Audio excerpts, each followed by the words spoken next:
It's still a child, right? And as someone with children, you still have to guide it into the direction that you would like it to go. We are still very valuable collaborators with the technology to guide it in the right direction. It is still very much reliant on the human intellect to guide and direct it into the right output and outcome. What makes us so special? And why isn't AI just simply going to replace us all? That's why I'm sitting down with educators, researchers, and practitioners to have an open and honest discussion about the human impact of AI. I'm Doug Atkinson, and join me for the Human Conversation. Asha Palmer, strategist, AI governance, ethics, and compliance leader, and also a veteran of Insight Jam's past. Thanks for being part of the Human Conversation. Thanks for having me. Glad to be here. Well, as I explain in the prologue to this podcast, I'm really interested in what makes us so special, where this technology is going to begin to have an impact on all of us. But before all that, I really want to kind of dig in on a little bit of your expertise with regard to compliance, regulating. I mean, what are the things that are kind of on your front of your desk these days with regard to AI? Yeah, thanks. I think we're jumping right in, right? Because this is what is on top of mind for all of our, customers, our friends, our children, our neighbors. What is AI going to do to us? How is it going to do what it's going to do to us? And, what is sort of the impact on the future of the world because of this groundbreaking technology? And so, we hear those fears every day. I think oftentimes when people are afraid of anything, they often sort of over rotate to how is it going to be regulated? So, sort of sitting in the legal and compliance field, which I've been in for a while now, that is the first question is where are the regulations? Who's going to regulate it? How are they going to regulate it? And then I think obviously the elephant in the room, which is why haven't they regulated it yet?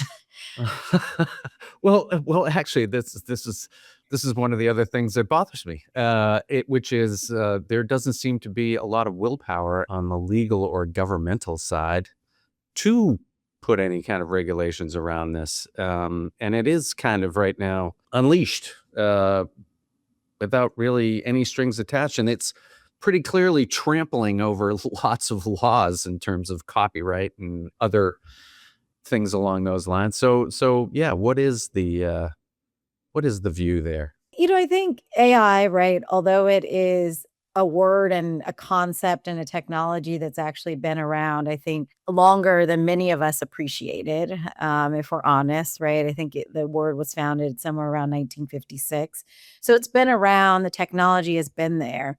But the recent sort of fear or challenge with it is that, right, it's now in the hands of everybody. And quite frankly, anybody.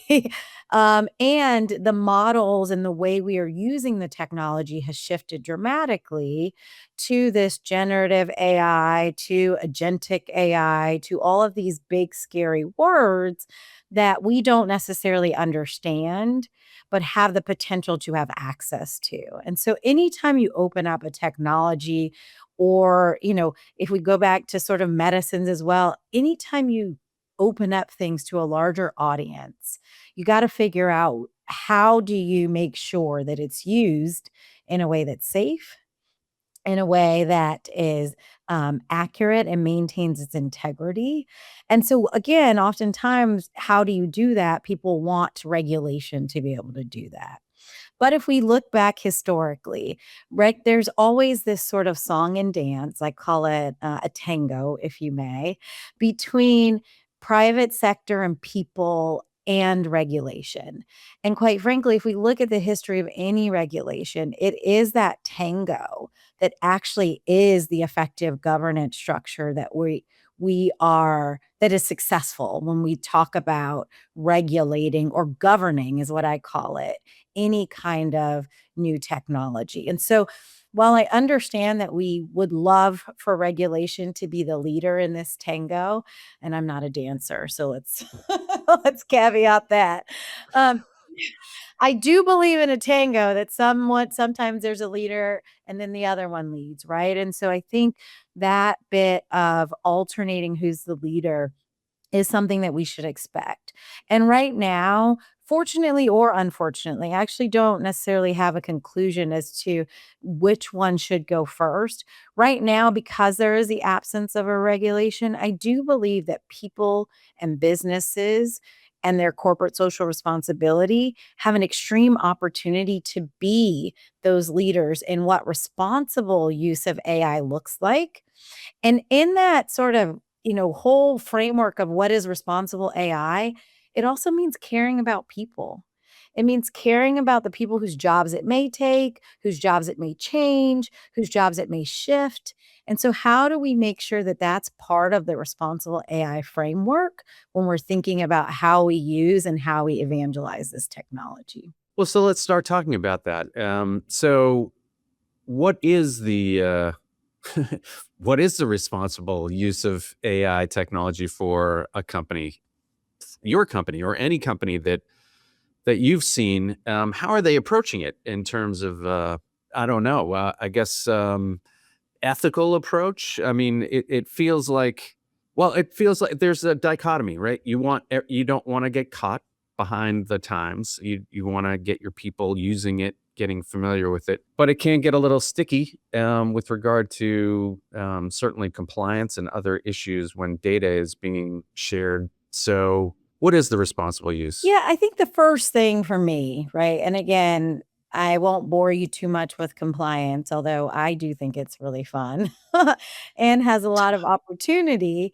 I think the first thing, right? Every organization and should have already done this by now.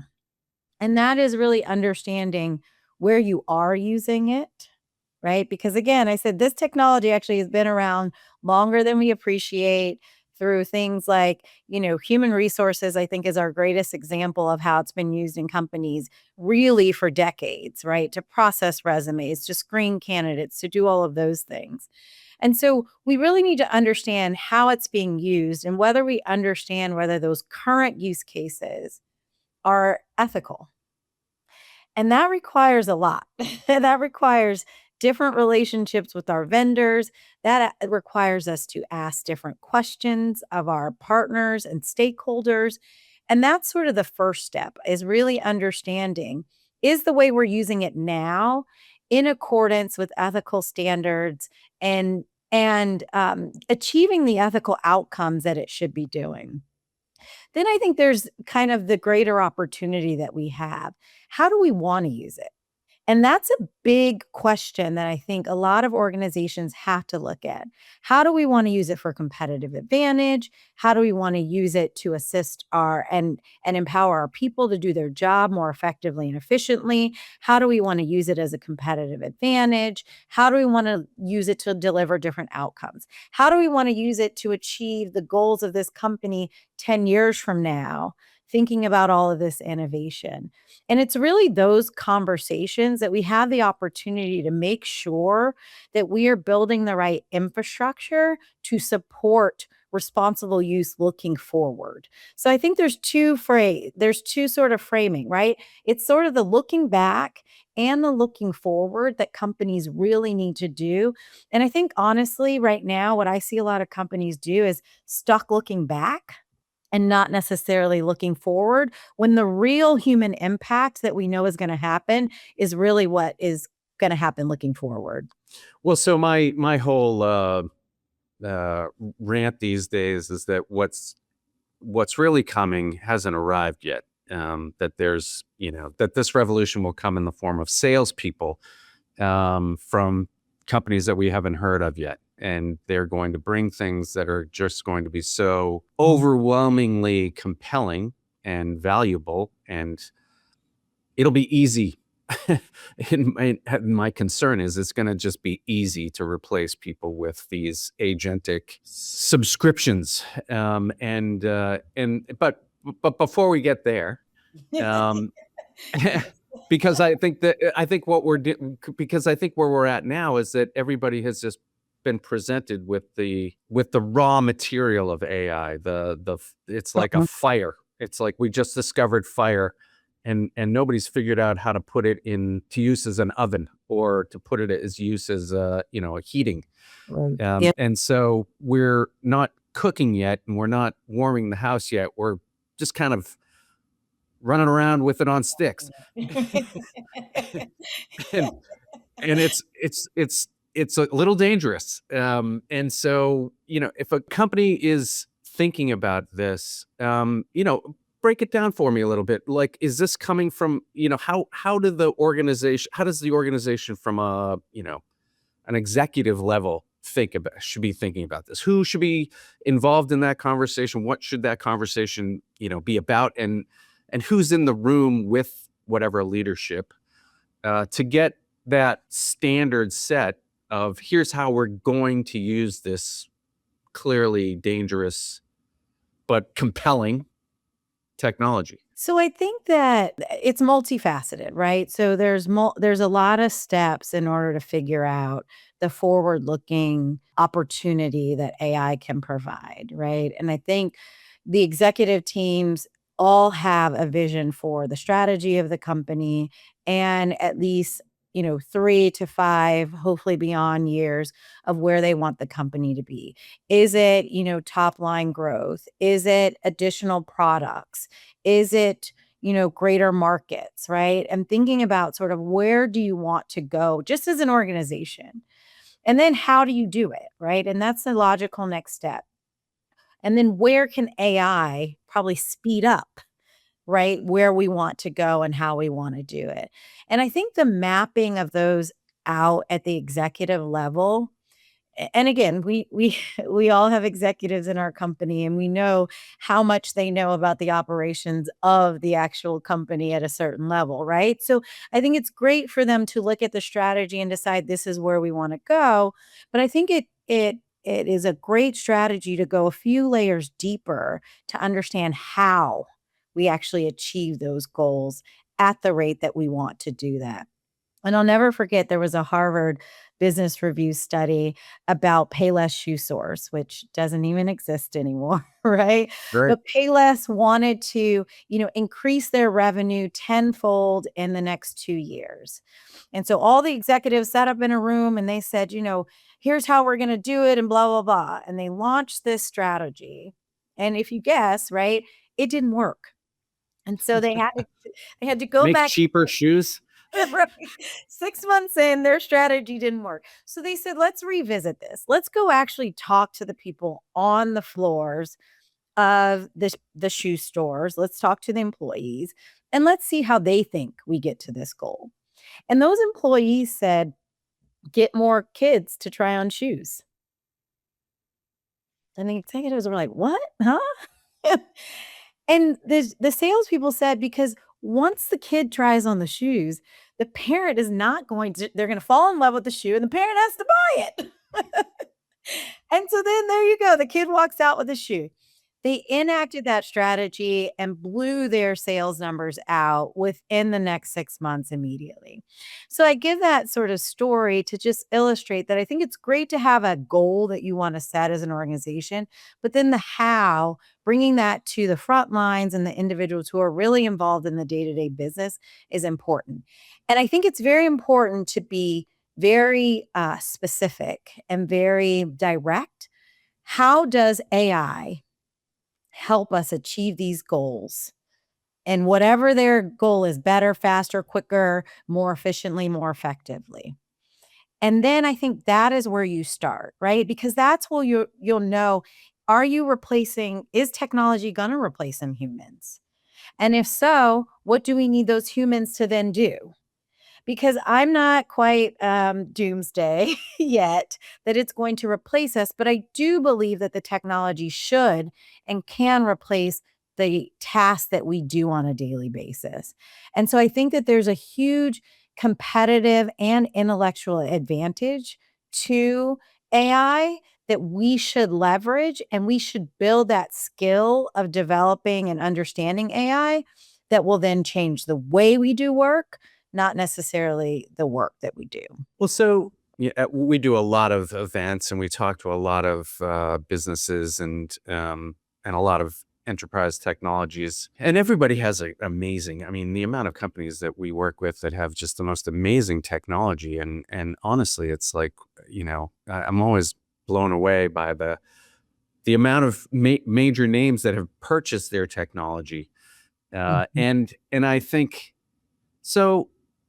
If I'm at a certain level in an organization and I've been trying to solve the problem of how to make my line of business or whatever it is, the company, as competitive, as efficient, as Mhm. operationally maximized as possible. And I've implemented a lot of technologies over the years in order to do that. And I'm pretty pleased with myself, because I'm smart and I've been doing it for a long time. And I have a really incredible team of smart people who help me do it at a high level. And they pay me a lot to do it. And so, is there a lot more?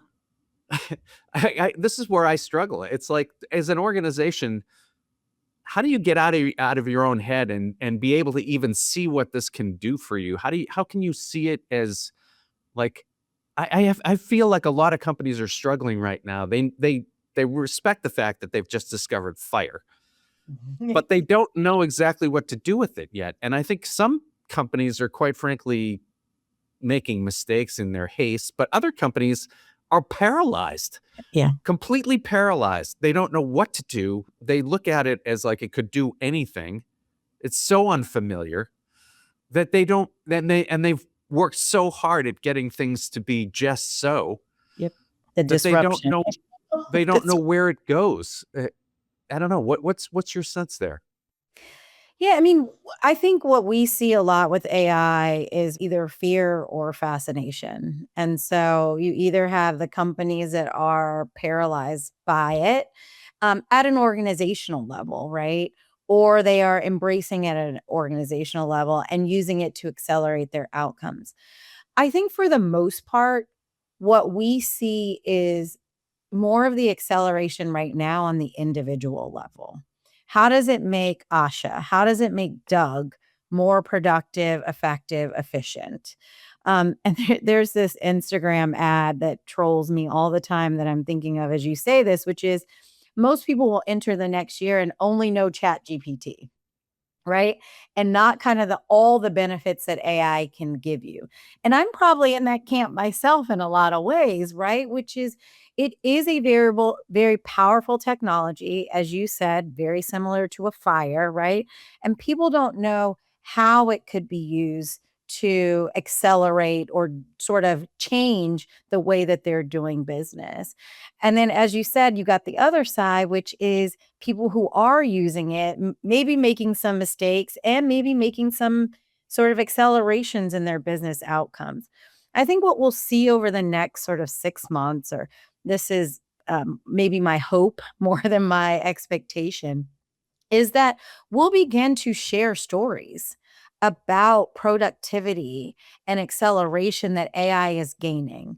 And I'll just give you an example, right? And I think we're not doing a lot of that storytelling. So the companies that are using it well and using it for business advantage, they're holding it close to them, right? They're saying, I'm not going to share how I'm doing it because I don't necessarily want you to catch up to me and how I'm doing it, or you may surpass me. And so I think what we're going to start to see is greater storytelling in how you can use this technology to benefit. And I actually think it's going to come from the vendor space, right? I think it's going to come from those who service these major technologies in these companies, because they're going to have to start telling those stories of this is how we can help you achieve your business outcomes better. And I think at least part of what we try to do in that vendor space is make sure that we also account for that human impact, to say, and this is how what your people are going to do changes, but it doesn't take away the necessity of needing those people. Well, I can tell you that my experience with it has been nothing short of overwhelming. I consider it the greatest collaborator that I've ever had. because it's available to me all the time. I mean, I use it on my iPad at night. I use it everywhere. I use it at work. I use it all the time to when I have a notion. It's overwhelming, honestly. And it's only been getting better and better and better. I mean, the latest models that have been released, and we're recording this in late February 2026, but the latest models that have been released are unbelievable. I mean, Unbelievable. they don't just spit out answers. Now they're sitting there and they're literally thinking for, what I consider a long time, 20 minutes. Whereas, but then they come back with the most incredible, deeply sourced, cogent, impressive. I mean, any employee that would deliver something like that to me in 20 minutes would be my favorite employee. Absolutely my favorite employee. There's no question about it. It's like it's overwhelming what it can do. Overwhelming to me as a collaborator when I have an idea. I don't Yeah, know what and your experience is and what you're getting out of it, but it's incredible to me.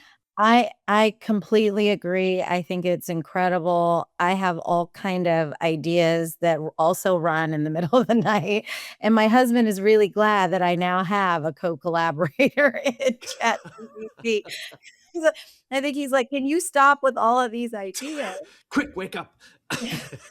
I know. But I do think though that it's still a child, right? And as someone with children, you still have to guide it into the direction that you would like it to go. And oftentimes and sometimes it can go in the wrong direction and you have to then be able to correct it. And so I do think that there are, and particularly I'm speaking a lot from legal compliance, but even if you're trying to get in a new business in medicine or you have a passion, I mean, my passion's about wine, right? I know enough to be dangerous, but I don't know enough to verify and correct the things that the technology has given me. And so I think there is still a very valuable, we are still very valuable collaborators with the technology to guide it in the right direction. And so I think for me, when I say when people are afraid, and again, we are just in February of 2026. So where the technology will go is a whole, I think, second conversation. But where it is now, it is still very much reliant on the human intellect to guide and direct it into the right output and outcome. I couldn't agree more. And it does sometimes go off the rails occasionally, and you sometimes you just run out of you know tokens in a chat, and you have to kind of fire it up again.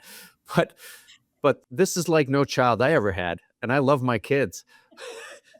This is like the greatest autistic child that ever existed. This child, The if know this is a child, it is a savant in terms of its recall of things. I mean, to me, it doesn't take long to see what this child grows into. Yes. If we're going to use that analogy, it doesn't take me more than a few minutes to say this child's going to be a problem for others, not for me, but Yes. for others. I mean, because if I could replicate that child, 100 times over with a little bit more training and a little bit more, directional intelligence with regard to and it can begin to work with other children, similar digital children, Mhm. and begin to, actually cooperate rather than, the parallel play. And Yes. that's where I see it's inevitable that it'll go there, right? Yeah, it'll definitely go there. I think there will still be points of human interaction and intervention necessary to direct. I mean, and again, let's keep going with the children, right? Analogy, because I think even with all the tools, all the degrees, all the everything you can give your kids, they still need their parents.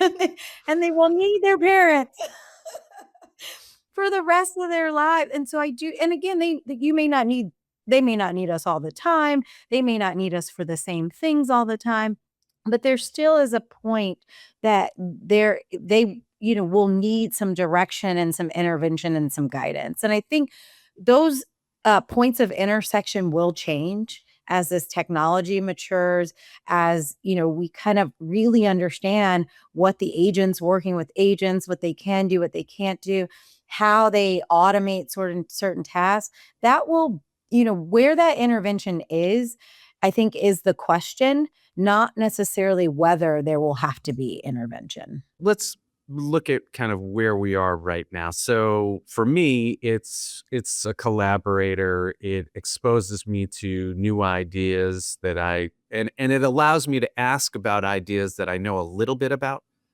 and it can give me way more in-depth perspective that may or may not be interesting to me. I may pursue that. I may not. I may just chuck it because after learning more about it, it isn't interesting. Right.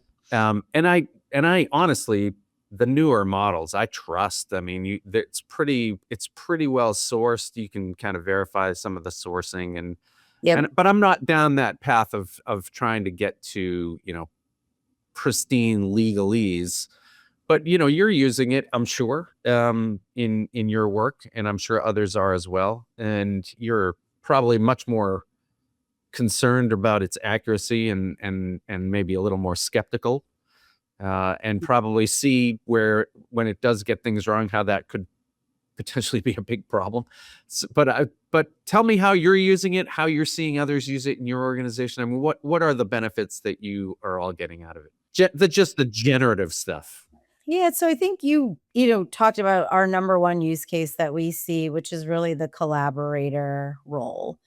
I think as we see, our employees maturing, as we see our customers maturing, it really is to the analysis and insights, right? And I think one of the big ways that we see people using the generative AI, take a spreadsheet, for example, right? I am terrible with Excel. I can maybe, guide the columns, etc. My husband's good. He can do like the pivot table and all of that. That's not my skill, right? There's opportunity, to be better in that. But I can ask Copilot for insights, pulling a spreadsheet to say, what are kind of trends, commonalities that you can pull from this data? And so I think as we think about sort of the maturity of what it can do, it's more than just, how do I develop this idea?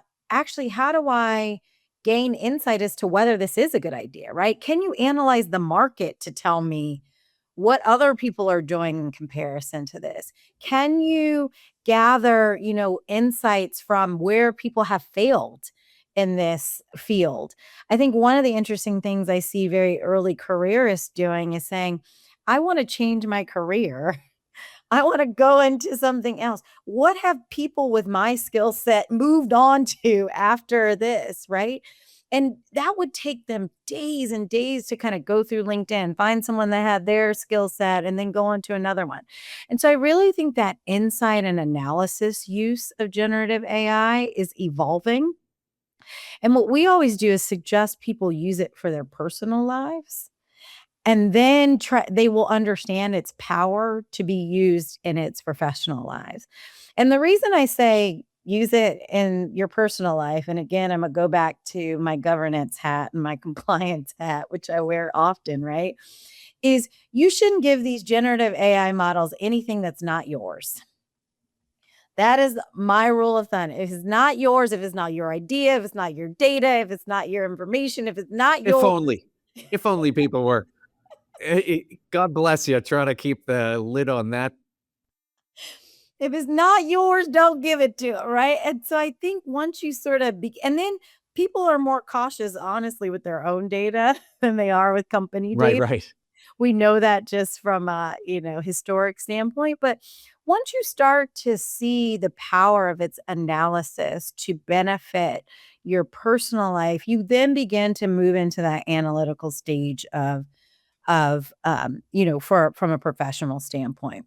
Last example I'll give of analysis, budgeting or debt reduction, we give a lot of people advice to say, look, put that in Chat GPT. You don't have to give it, your account numbers or anything, but give your balances, give your interest rates, give the time you want to, reduce your debt in. It will come up with a plan for you. And that's sort of, it does the analysis and then collaborates with you and holds you accountable. And I think that's the power we're seeing people starting to understand. So is it your sense, and this is where again I struggle trying to quantify. So the way I use it is much like a collaborator, and I think to myself, this is way better than any consultant I could have hired. It would have taken me forever to just bring a consultant up to where I think, to Yep. what I'm thinking about, right? And I can just kind of go back and forth with this and type in a few prompts, and away it goes. Whereas a consultant typically, and you've probably used more than a few, they want to find out your hopes and dreams, and they want to get a sense of where you're going. There's this kind of like onboarding process, and there's this kind of slow roll, and then they go off and they come up with ideas, and then they start to present these ideas. And I know in the past when I've used consultants, some consultants I've used, I think to myself, I can't believe this is what you're telling me right now. I can't even believe this is what you're going to give me. Because That this is like not what I wanted at all, or more to the point, I don't even think you're in the same area code of where I thought you'd wind up, and I don't feel like I'm getting my money's worth. And so, and again, I some have been very good, but this thing does all that instantly. So if I don't like it, I can just get rid of that chat, start a new one. Yeah. It's effectively free. I mean, I'm paying for the premium version, but it's like, whatever, a couple $100 a month or whatever it costs, nothing. And I can use it anytime I want. I can tell it I don't agree, and its feelings don't get hurt, unlike the human consultant across the, conference room table who might say, crestfallen, what do you mean? This is this came out of my soul. And this is what I firmly believe you should be doing. If that is all the case, is it already starting to replace hours of time, or are we just using it where we would have never engaged? We're using it as a to augment where we would never have engaged, or do you see it starting to creep into those consulting billable hours that people might not be getting as many of now because, like to your point, the financial advisor isn't going to get the phone call that says, what should I do with my budget? Because I can just throw it into Chat GPT and it's going to give me It's going to give it the same answer or a better answer I or know. close enough, Or 80%. close enough, right? Something Right. to try that's free, right? I think, we already see it creeping into, the fields. And, as you were telling that story, it reminded me of a friend of mine who wanted to redo her resume. And she was like, I'm going to hire a resume consultant. And I was like, girl, just go to Chat GPT. So That is you're the one. that is your consultant, and let's go. And again, I think to your point, right? There is a lot of opportunity costs associated with any type of consultant, whether it's a resume writer or some of the major consultants that we're used to. And then there's also a time gap, right? We're also in this world where we want instant results and instant. And so the idea that I've got to give somebody something, wait for them to come back, like you said, the idea that it may be wrong, all of that, I think this does provide a great replacement for. But what I think, again, and I do think we are all going to have to rethink what our value is, right? And at the end of the day, that resume writer, their actual value is the fact that they know that industry. They know how to make yourself most marketable to stand up for the jobs that you want to do. They know how to connect this resume writing to the outcome that you want to because they've done it before.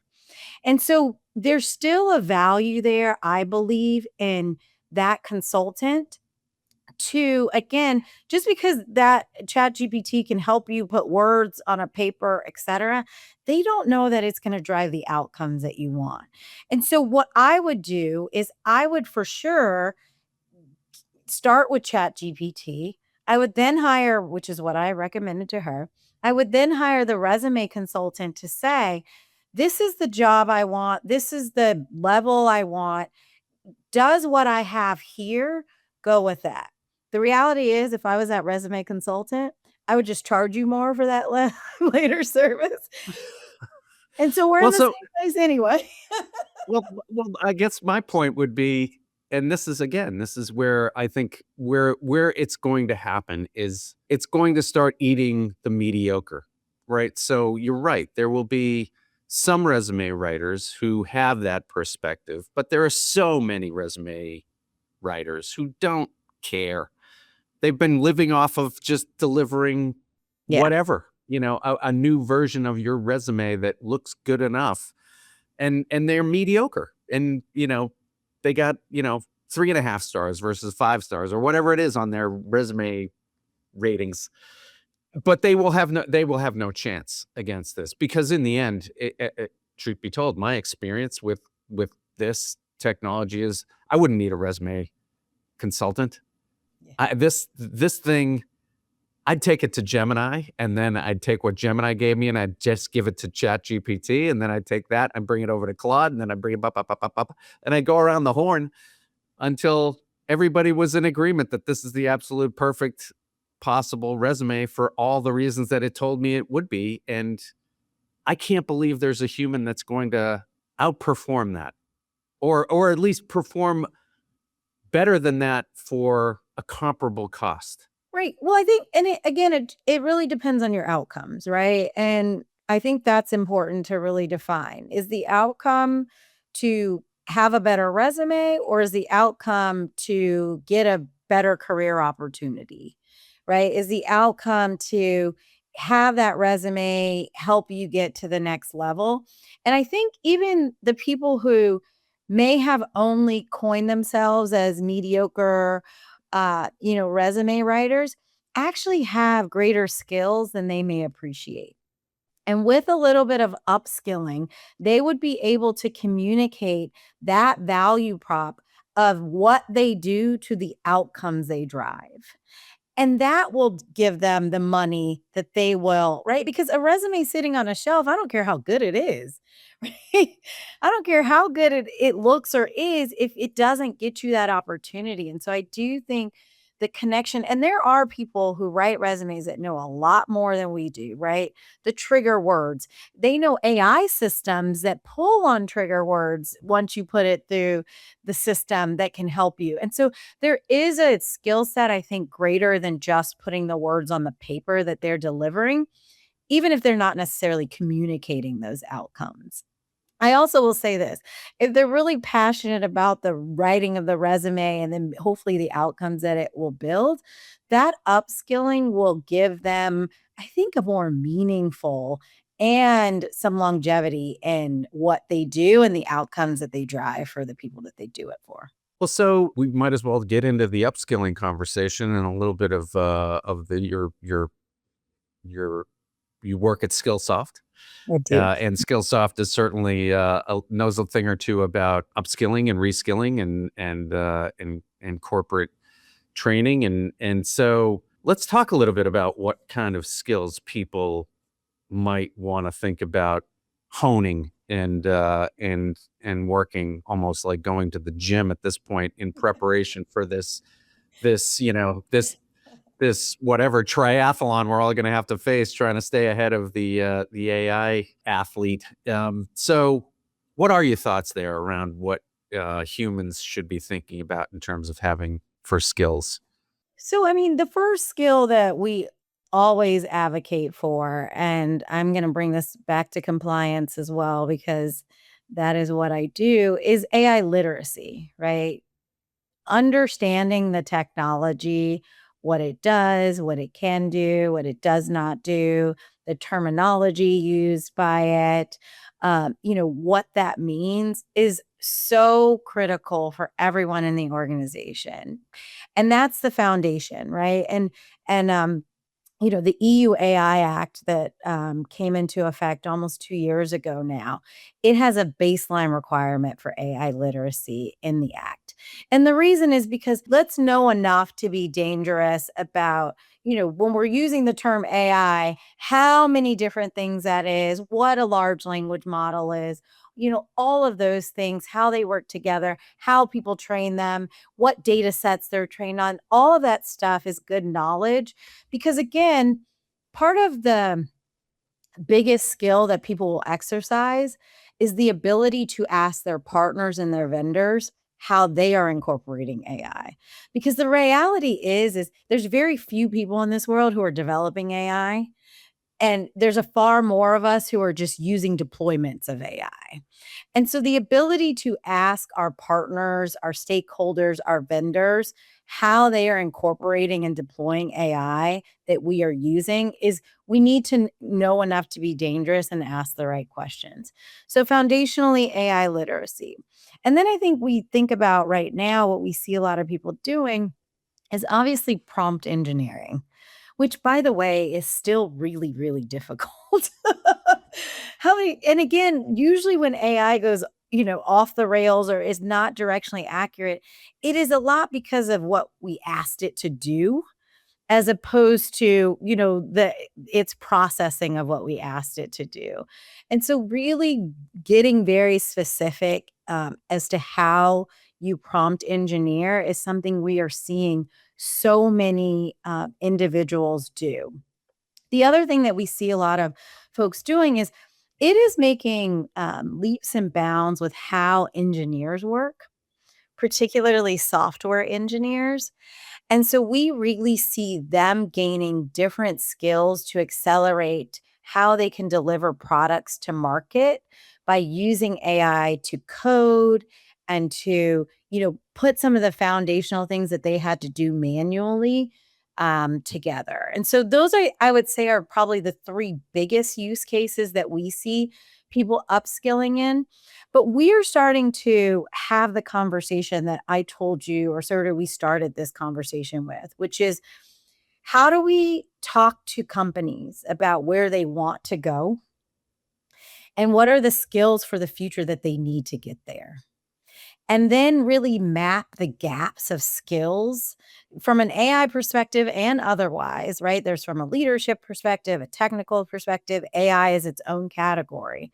But how do you then map the gap of the skills that you have with the skills that you'll need in the future to make sure that you have the right upskilling and reskilling programs in place so that you can, not be caught off guard or on your heels when you need that workforce in the future. And what we know is that it's cheaper to invest in the talent that you have than it is to sort of hire talent that you feel you need.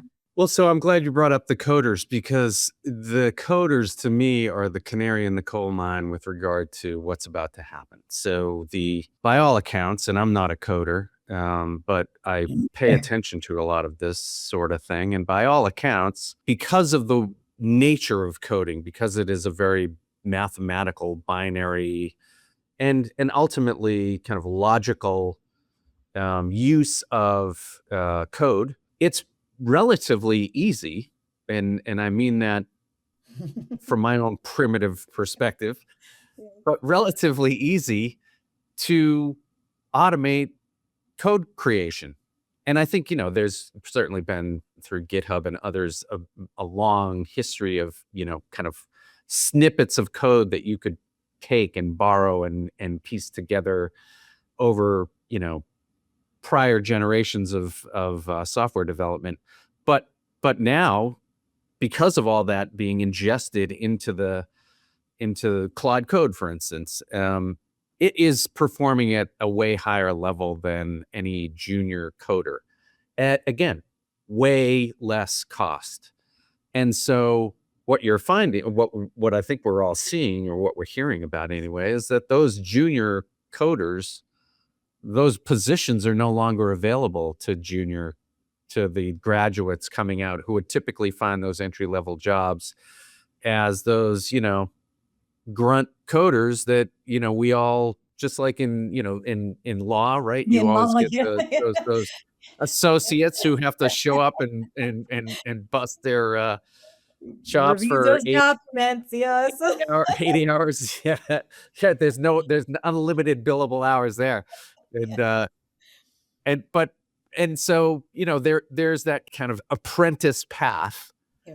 that in many professions that where, it's expected. You're just going to come in and you're just going to be, you know, you're going to have to prove yourself and grind yourself into because that's the way the system worked. But now this, at least with regard to software development, is disrupting that path, that there isn't that path, that clean path anymore, because that job just doesn't, and it doesn't appear that it's going to exist for much longer if it exists at all anymore. And Yeah. so Yeah. that to me is the, Mhm. what do you tell those graduates who are coming out with those, STEM degrees who've been told for the past 15 years, you need to go get a STEM degree. You're going to be incredibly valuable, more than the humanities or, any of these others like journalism or whatever, get these science degrees. And now they're coming out and they're realizing, what, that computer science degree might not have been the best decision. I just met with a young lady who feels that way. So I think that that impact is real. I do think what we have an opportunity to do, and that's the royal we, right? That's you and I through this conversation. That is companies who are thinking about their future, skill sets. That is also, these professional societies who see this type of impact happening to people in their profession. The question is, how does this change? And this is part of that responsible AI piece that I talked about in the beginning, which the impact on humans that we know is predictable through the introduction of AI. What is our plan to supplement that human impact? Because the reality is, we still need a pipeline of coders. Because what if they're not junior coders? Can they become senior coders? Can they become, you know, advanced coders? And I'm probably not giving that trajectory right. But if I go from the law example, which I lived, if there's not junior associates to get to partners, I mean, senior associates to partners, that's how you learn how to do what you're doing. I wouldn't be able to, validate the results of Chat GPT from a legal perspective if I hadn't learned how to find those case law, understand whether that was actually the conclusion that the court drew or not, so that I could then quote it. So there are steps that get you to that point where you can validate. So I do think we have to take a very conscious effort to reinvent those steps of apprenticeship, and maybe they change, right? And I think for each profession, this is a call to action to really say AI is going to impact our profession. We still have to preserve our profession and the people in it. And companies need you to preserve, right, the people in it and the skills that they have. So how do we do that? And I think that's a huge opportunity in the conversation that has to begin to happen now, because we still need those pipeline of workers. And you're right, if they can't get the job experience, if they can't get the roles, if they can't, how do they get that in order to be as valuable as we need them to be in 5 years, is the conversation we need to have. Well, so could you see, being a lawyer, could you see eventually AI perfecting its understanding of law so that there was no need for a certain amount of lawyers because it just interprets it as purely as it can be interpreted, or is there just no way that it can ever accomplish that, or is there just too much nuance and color to the I'm in preservation of the profession.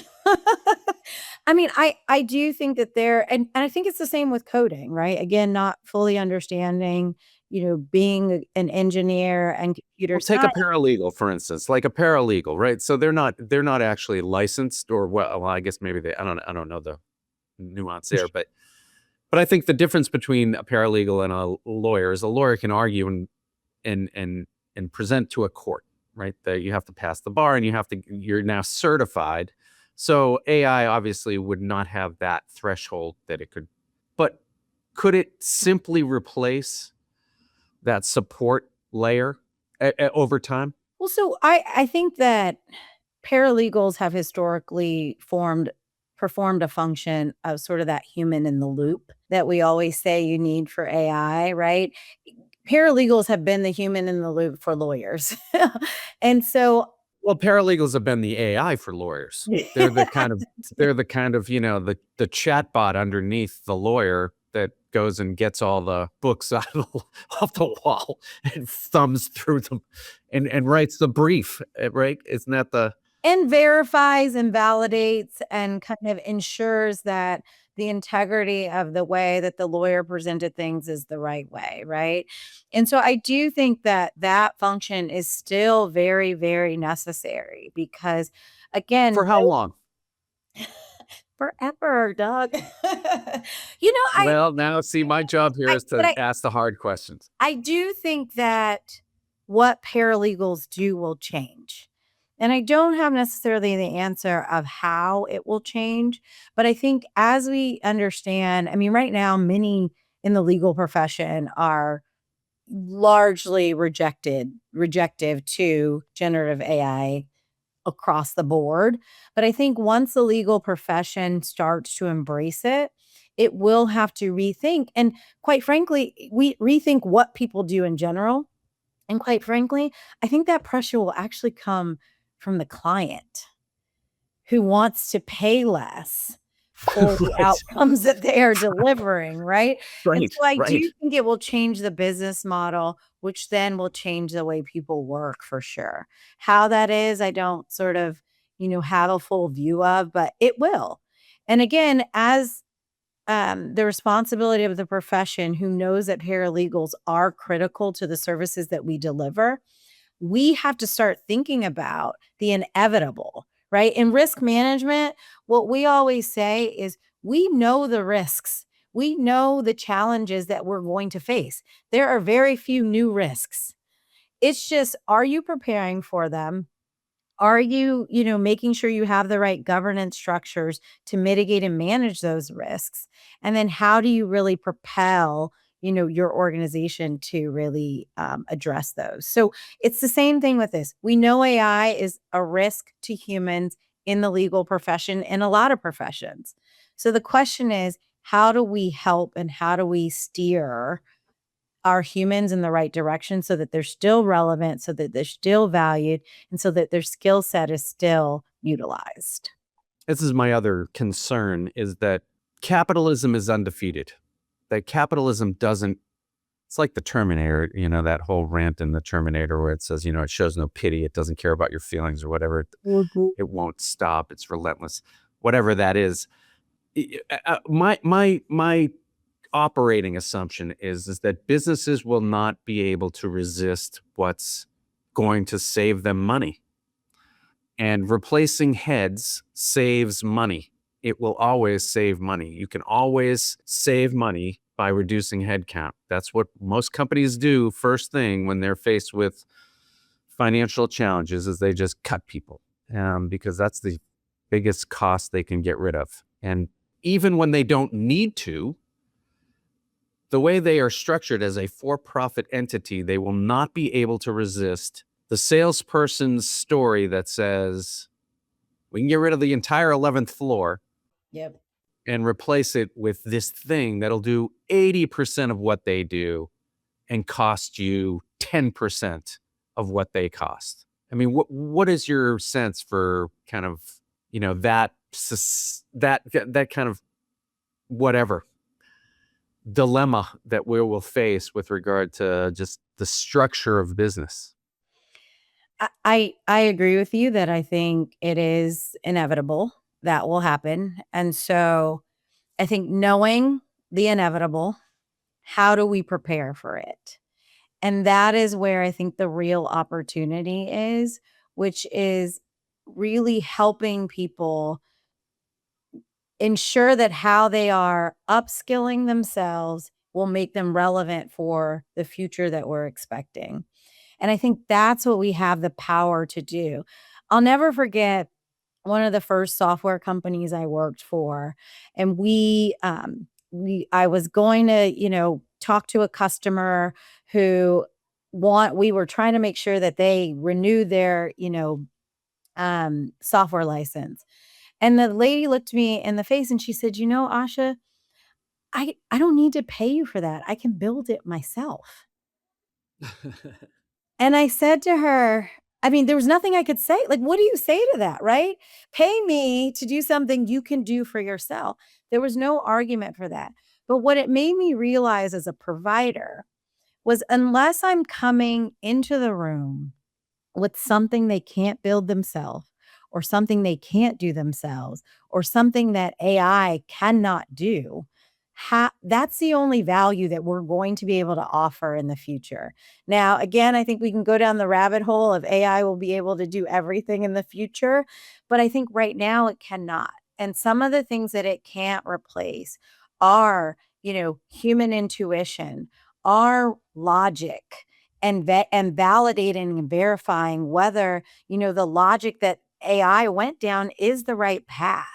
And so I do think thinking about the human skills that partner with AI to really right now make it the most powerful technology, it's still a partnership.